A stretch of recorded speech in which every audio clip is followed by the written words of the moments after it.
Part 4. It has been 2 days since we spoke to Whippy's parents. They have been uneventful, to say the least.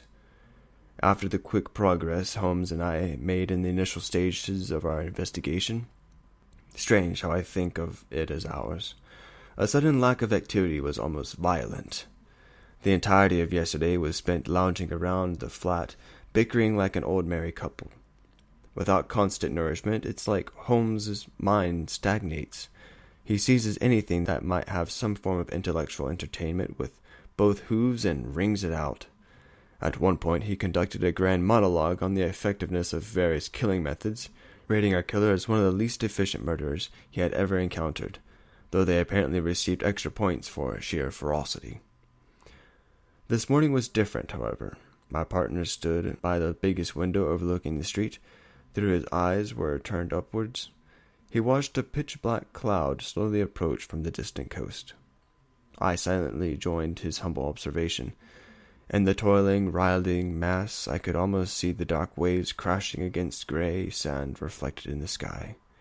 In the face of nature in all her glory, I found myself thinking, does the ocean mimic the sky, or does the sky capture the essence of the water and carry it over land?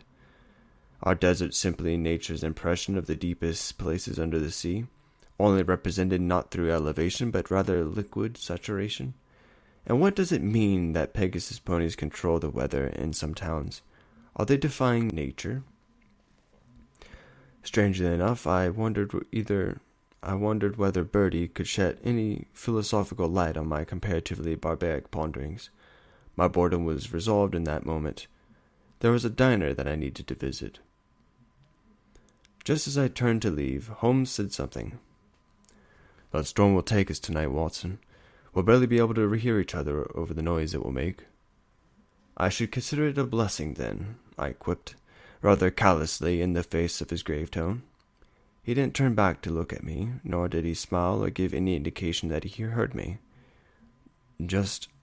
He hesitated. "Don't stay out late tonight." "How do you know I'm going out?" He raised a hoof dismissively. He turned towards the door. "Don't let Bertie keep you getting back here before the rain. She can talk for hours without stopping." "And how can you possibly know that I'm going to see her? I only just reached that conclusion myself." "Who else would you visit? Lestrade?" Finally, a bit of humor in his voice. "I could be going shopping," I ventured. "You restocked our food supply earlier today," he countered. "Fine. You win, Holmes. I'll be back later." Taking my leather jacket and brand new black fedora, which I bought with this month's leftover pension money, another perk to having a flatmate, I exited the flat before I could be dragged into another argument. The air outside wasn't cold, yet it was so still that it sent a shiver down my spine nonetheless. Oh yes, I remember thinking, it will rain tonight. The heavens will shake with thunder, of that I had no doubt. One way to describe the feel of the city was like moments before a tidal wave. The tide was going out and all was calm, yet you knew something was coming. By the time it became evident, it would be far too late. It was among these ominous thoughts that I caught a carriage to the plaza where I arrived on that initial foray into the city. This time I was not greeted by the walk and laughter of ponies at ease. Instead, the court was empty. For some reason, perhaps because my mind's eye was still full of clouds. The bushes and buildings were gray, washed out, lifeless. Do not ask me to explain, because I cannot. I am simply writing what I saw. Every little spark of color was coated in liquid smoke, like an artist who spilt their cleaning water over their work and could only watch as the poly became mono, chromatically speaking. It was more than a little eerie, so I was thankful when my destination grew close enough. Remarkably, the dino had retained its color. The red-rimmed roof almost seemed to glow in the overcast gloom. Like a moth tantalized by flames or a colt running for shelter amidst a storm, I quickly trotted up to the door and entered. Within the boundaries of that wonderful diner, warmth returned to my cheeks and the feeling of impending danger eased significantly. Everything seemed so normal, so untouched by the strangeness outside, that it was easy to feel safe. And so began my second encounter with Bertie, the waitress. Barely moments after taking my seat in a booth, she slid into the opposite chair and smiled at me. I returned the expression, and my troubles melted away. I read back through my notes, particularly the section where I described Bertie for the first time. A friendly Peakmane mare is what I wrote. That simply does not do her justice. Her coat was the tone of cream, soft and light, sometimes sparkling like diamond dust if you caught the right angle. I loved catching it at the right angle. Rather than simply pink, her mane was more akin to the dusk horizon before a sunny day, caught between yellow and magenta, in such a way that if she proclaimed that her blood was royal, I would not doubt it. When I saw her, that mane was pulled back into a serving mare bun. I ached to see it loose. On her right cheek there was a small black spot. Some would call it an imperfection, but I thought it only added to her beauty. It suited her so well, matching those dark, intelligent eyes in such a way that my breath hitched every time she glanced my way, which was quite often. I ordered the daisy and daffodil sandwich, as I had the first time I visited the diner, but she made no move to go get it. "You didn't come here for a sandwich, Watson." Closing the menu, I placed it slowly on the table. "No, I suppose I didn't." "So why are you here, then?" she asked, leaning forward on her hooves. "Why don't you tell me?" My words surprised both of us. It seemed my subconscious had an agenda. "What do you mean?" Her confusion made me feel absurdly guilty, so I elaborated. "It seems that every pony understands my actions better than I do lately." "Ah." Her smile returned. "You took the flat, then?" "You didn't already know?" It was my turn to be confused. That laugh, musical I described it. My mind was yet to conjure any better words. "Oh, Watson, I'm not Fetlock Holmes, though I'm flattered you think so much of my skills." "Yes, well," I cleared my throat. "I suppose that between you and Holmes I've learned to assume that every pony is smarter than I am." "That's very wise of you, ironically. If you always think other ponies are 10 steps ahead of you and plan accordingly, you'll always be 20 steps ahead of them." "Even Holmes?" "Well, maybe not him." We shared a laugh at our mutual admiration for my partner's intellect. "You know," she continued, "you haven't answered my question yet. Why are you here?" "I was thinking about the storm," I began. And there I went, launching into every stray idea that crossed my mind regarding nature and our place in the world. Rather than dismissing my ponderings, she polished them and created reformed thoughts of eloquent elegance. Together, we eventually reached an impasse, the philosophical form of closure. When I described it as such, she giggled in a very pretty way, covering her mouth with one hoof as if to prevent me from seeing her mirth. It was just after we finished our discussion, mentally drained yet fulfilled, that I suggested we take a walk in the plaza. With a total disregard for her work, she trotted beside me past the many stalls and shops. I could say we engaged in small talk, but when I speak with her, nothing is unimportant or frivolous. In fact, when I said strange weather today, we couldn't help but laugh at how simple a statement it was after everything we had discussed in the diner. I didn't notice it at the time, being distracted by my lovely company, but color had returned to the world around us. Noise, too, now flowed through the air. Just simple sounds like talking or trotting, but noise nonetheless.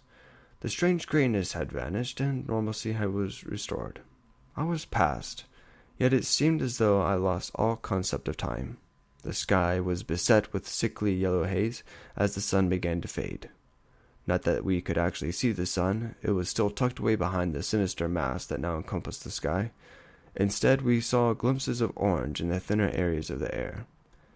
When Celestia's charge finally sank behind the buildings and left all but the skyscrapers amongst the cold clouds, Bertie and I decided that our day together had reached its conclusion.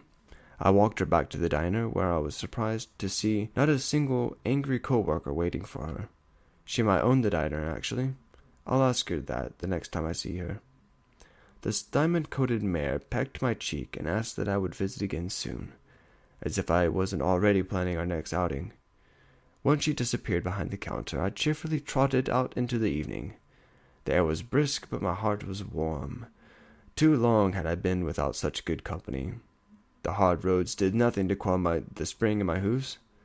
I must have looked quite the sight, a full-grown stallion prancing down the streets without a care in the world.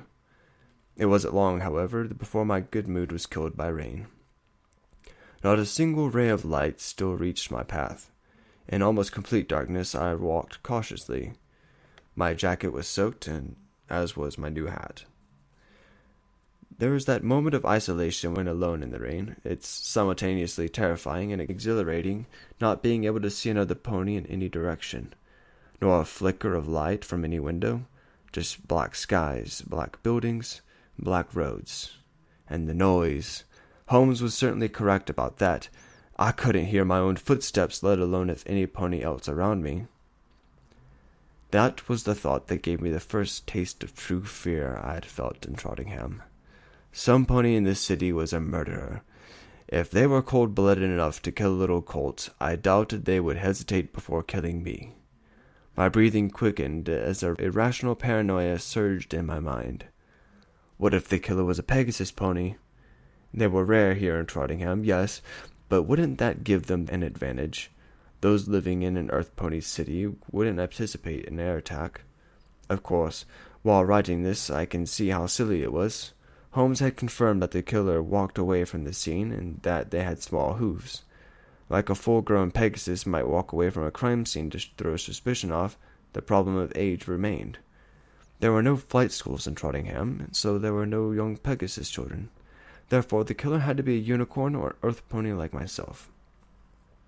I hastened through the streets, regretting not catching another carriage. It seemed they were hesitant to do business in bad weather. Splashing through a final street-encompassing puddle, I reached the flat. I looked behind myself as if watching for followers, then turned the melted door handle and stepped inside. Warmth. It seemed Holmes was not so detached from the world that he had no need for a fire, and for that I was grateful. I climbed the entryway stairs and entered the living area, where the fireplace was indeed performing admirably. The crackle of burning wood was punctuated by little hisses every few moments as raindrops found their way into our chimney. I was absolutely soaking, so I made a beeline for the bathroom. As I crossed the room, I noticed that Holmes had fallen asleep on the floor beside the window where I left him. He was curled up in that odd way he does, like a little colt in front of the fire. It brought a smile to my face, not out of mocking, but rather because seeing my partner completely unguarded is truly a heartwarming sight. After bathing and hanging my coat and hat up to dry, I quickly made some tea as the rain thundered outside. It was oddly peaceful, and I felt that I could truly relax. All thoughts of the case drifted away, at least until Holmes woke up. "Oh good, you're back," he muttered, pushing himself to his hooves and throwing me a bored glance. "How was Birdie?" "She was good. It was all very good." I couldn't help but smile at the memory. "I trust she won't affect your concentration?" What a typical response. My mind was as sharp as it was 2 days ago. "Indeed? Then perhaps I should buy you a whetstone." I laughed at that, and after a few seconds his demeanor softened and he chuckled along with me. It was becoming easier for him to do that, I think, perhaps due to the amount of time spent with me. Being forced to converse and live with another pony was doing wonders for his social skills. Of course, I doubt that he will ever be an extrovert, but it's still progress. We contemplated going out for dinner, but the rain showed no signs of ceasing, and I wasn't very eager to get drenched again. In the end, we settled for a hearty meal of hay fries and sunflower soup, prepared by yours truly. When I suggested that he could help me make it, our flat was filled with derisive laughter for a good 7 minutes. Over dinner, he regaled me with yet another tale of a previous case, a most peculiar one, I found. There was an arsonist a few months ago, in the hot seasons. After 3 apartment buildings were set alight on the same night, Holmes took the case. After 2 weeks and 6 more fires, he still had no leads. It was driving him crazy. But one day, while sitting in a diner poring over papers and maps, a waitress asked him to give her a tip, and she would give him one in return. Intrigued, Holmes gave her a couple of bits. She looked at the papers on my table and smiled. "Try looking at things from my point of view, Mr. Holmes," she said. She looked at the papers on my table and smiled. "Try looking at things from my point of view, Mr. Holmes," she said. At first I thought she was playing with me, and I had wasted those bits, but one glance at the name tag pinned in her bun gave me the perspective I needed. I leaned forward intently, a single hay-fry half raised towards my mouth. "How?" Holmes grinned. "Her name was Birdie. She was telling me to look at things from a bird's eye view. Sure enough, when I plotted the fires out on a map of the city, I found they were starting to spell a word." Choking on my food, I coughed out an explanation. "A what?" He nodded. "Indeed, I used the map to predict the next fire, and we ambushed him." "We?" Bertie insisted on accompanying me, and I did owe her for the assistance. "So who was the arsonist? What was the word he almost spelled?" "A young stallion by the name of Loop. He was trying to spell out the name of his mare friend." "Oh, wow." My surprise was genuine. I had heard of young ponies doing stupid things for love, but this? Afterwards, Bertie attempted to pursue some sort of romantic relationship with me. Oh dear. Don't fear, though. After seeing what a stallion could be driven to do in the name of romance, I was even more disillusioned than I had been before meeting her. So Holmes had only reached this apex of antisocial behavior a few months ago? I had imagined him as being like this from birth. Clearly, there was more to him than I could ever assume. He continued talking. I resolved to eat at that diner every now and then and speak with her. With romance out of the question, I was able to focus on teaching her a few things, such as how to begin seeing the city properly. "I see. And did she ever attempt to initiate anything again?" It was awkward, but I had to ask. "No. As I said, my attention was no longer focused on mares, and she was astute enough to notice that." Well, that was a very astute way. It was a very different way of wording it. "Oh, so you're—" "What?" "I mean, the way you say it, it sounds like you are—" "Like I'm what? Honestly, Watson, finish your sentences." You know what? I don't need to know. It's your business." Holmes frowned and silently ate a hay-fry. I, too, focused on my meal, and that was that. After dinner, he returned to the window, and I retired to my room, where I began writing this. My journal is quickly becoming a lot more interesting than I thought it would, considering I'm no longer in the army. It seems I learn more about my partner every day. Our friendship is getting stronger with each conversation. He's sharing things with me that I don't think he has shared with any pony before. The trust between us seems unbalanced, though. Holmes has a life full of secrets and mysteries, and I'm just me. How can I give him something important enough that he knows I trust him when I'm just not important?